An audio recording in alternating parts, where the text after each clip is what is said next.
The video you are about to watch contains health answers that most doctors are not willing to talk about and don't want you to know. You or someone you love may be suffering with health problems such as digestion problems, weight gain, headaches, and even low energy. Today you will find the cause of most of these health problems that are robbing you and your loved ones of good health. In traditional medicine, and unfortunately in complementary health care, we look at the symptom and we say, all right, with that symptom, this diagnosis, what remedy do we give? Is it a drug? Is it surgery? Is it an herb? Is it colonic therapy, acupuncture? What is it?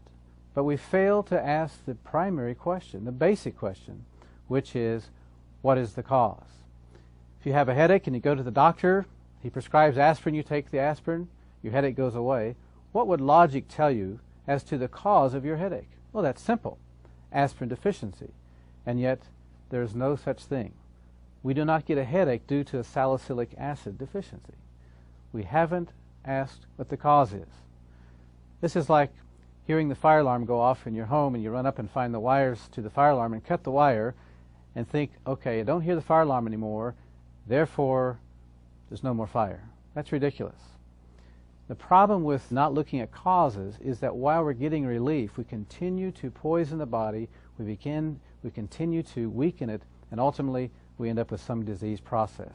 I believe the number one cause of health problems is auto-intoxication. Auto meaning self, intoxication meaning poisoning.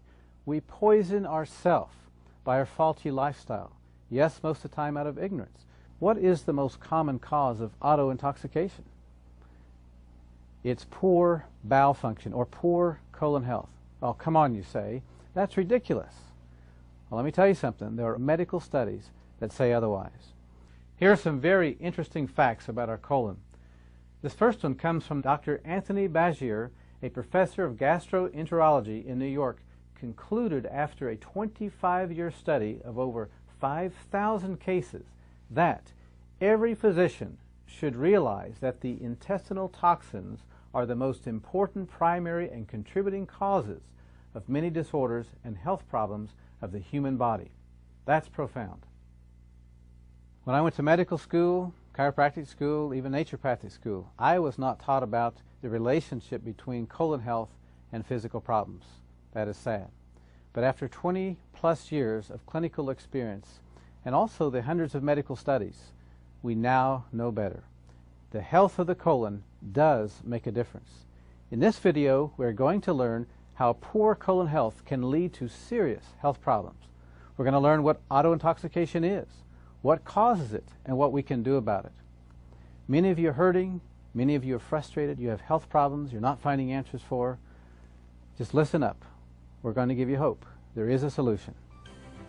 To understand auto-intoxication and its relationship to colon health and our health, we need to have a quick anatomy lesson. Let's look at the digestive system. Digestion begins in the mouth. As we chew our food, saliva mixes with the food. Saliva contains some enzymes that begin the process of digesting that food. We swallow the food, it goes down into the stomach where digestion continues. From there, the food goes into the small intestine where digestion finishes up, and then food is absorbed through the villi in the small intestine. After digestion, after absorption, the food is passed on into the large intestine and becomes fecal matter. It goes across the transverse to descending colon, the sigmoid colon, and out through the rectum. Here's a diagram of your small intestine. It is about 25 feet in length and approximately the width of your thumb. On the close-up here, we see what are called villi. These are finger-like projections through which nutrition is absorbed into the bloodstream to nourish the body. Now, eating toxic food, junk food, can cause a film to build up over these villi, which will hinder the absorption of nutrition into the body. And it really doesn't matter how many supplements you take, you're not going to get the benefit of your money. In this diagram, we're observing the normal movement of food through the small intestine, and then it becomes fecal matter in the large intestine, going out in a timely fashion, one meal in, one bowel movement out. In this diagram, we're observing a sluggish bowel in which several meals are backed up in the large intestine, which is the result of constipation and certainly produces toxic bowel syndrome. You're supposed to have 2 to 3 bowel movements a day if you're eating 2 to 3 meals a day. The bowel movements should be effortless, odorless, and well-formed, and leave you with a feeling of satisfaction and cleanliness when you're finished. Dr. Norman Walker, who by the way died at the age of 109, was one of the foremost pioneers in colon health. He stated that out of 100,000 autopsies that he had attended, there were less than 10% normal colons. Dr. William Hunter said, "The colon is the sewer system of the body, but with neglect and abuse it becomes a cesspool of toxins that spill over into the body." Let me tell you the true definition of regularity. If you eat a meal, you have a bowel movement. You eat 3 meals a day, you should have 3 bowel movements a day, just like a baby. You feed a baby, 20 minutes later, it has a bowel movement. So let me ask you a question. If you're eating 3 meals a day, but you're having just 1 bowel movement a day, or maybe 1 bowel movement every 10 days, as some patients tell me, sometimes once every 2 weeks, believe it or not. Question, what's happening to that food? What's it doing to our body? You're about to find out. Here's a diagram of the normal colon. Notice the ascending colon, transverse colon, descending colon, sigmoid, and rectum. Look at this example of how toxic a colon is. Look at the cross-section of the colon, only leaving a small passageway to eliminate. This waste builds up, causes poisons, which are then absorbed into the body. This is what happens to our colon when we ignore the body's urgings to have regular bowel movements. Let me ask you a question. What would happen if you were to put a hamburger in a Ziploc bag and left it in your kitchen counter? What would it smell like after a week? Or even worse, what would it smell like after several years?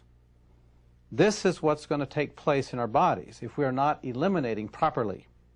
Here are some actual x-rays of people with colon problems. Notice the white areas, that's the colon. Notice how distorted, how prolapsed, convoluted these sick colons are. Serious health consequences are going to result as a result of these colons that are not healthy. In this diagram, we see what's known as a spastic colon. This is the result of stress. See how the colon is contracted in spasm. Obviously, this will hinder bowel function. This is a direct consequence of stress. This certainly sets the stage for serious health consequences as this fecal matter remains in the colon for years. One of the most serious consequences of not taking care of a colon is something called a colostomy. And this is where the surgeons remove the colon and the bowel matter passes out through a hole in the abdomen into a sac. Let's spend some time talking about a major health problem in this country, and that of weight problems. According to the Surgeon General, over 61% of the adult population is overweight. That's awful. That's tragic. There are several factors relating to toxic colon that can contribute directly to weight problem. Toxic accumulation in the bowel. As I've said before, the colon can expand up to 5 times its normal size. This swells up because of the toxic waste that's not being eliminated in a timely fashion. This leads to that condition, megacolon.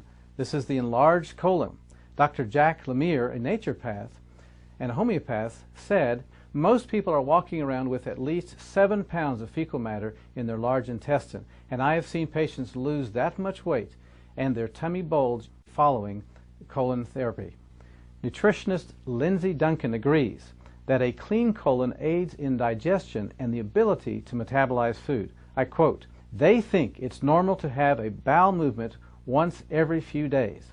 I often startle my clients with the question, if we eat 3 meals daily but only eliminate once a day or once every other day, where do you think all the rest of that?" I want you to imagine not taking your garbage out. Every day you have new trash, it goes in the garbage can, that garbage can gets filled up, you have another one, you fill it up. Imagine not taking your garbage out for a week. How about 2 weeks? How about a year? What's going to happen? What's it going to smell like? What I'm describing is the result of rotting food in the intestine because it's either not being digested properly or there's not adequate bowel function, so the food just sits there and it rots. As a consequence, there is toxic chemicals formed. These toxic chemicals, unfortunately, will absorb into the body and they begin to poison our system. Here's a diagram of what is known as a prolapsed colon. This is a consequence of fecal matter not being eliminated from the bowel on a timely basis, the weight of that fecal matter causing the bowel to drop or prolapse.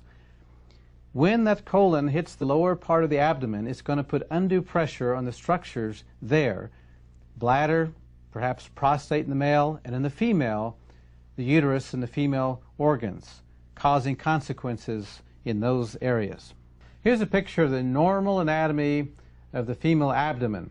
Notice the uterus, the ovaries, and then the colon. When the colon prolapses, it's going to put pressure on the uterus. Some of the consequences of prolapsed colon can cause female infections, cysts, and even struggles with reproduction. Here's a view of the male anatomy of the lower abdomen. Notice the proximity of the colon to the bladder and the prostate. Some of the consequences can be prostate problems, reproductive problems, even lowered sex drive. Did you know, according to the Mayo Clinic, over 60 million Americans experience heartburn on a regular basis? What's so amazing is that heartburn, indigestion, and even acid reflux are common symptoms of a toxic colon.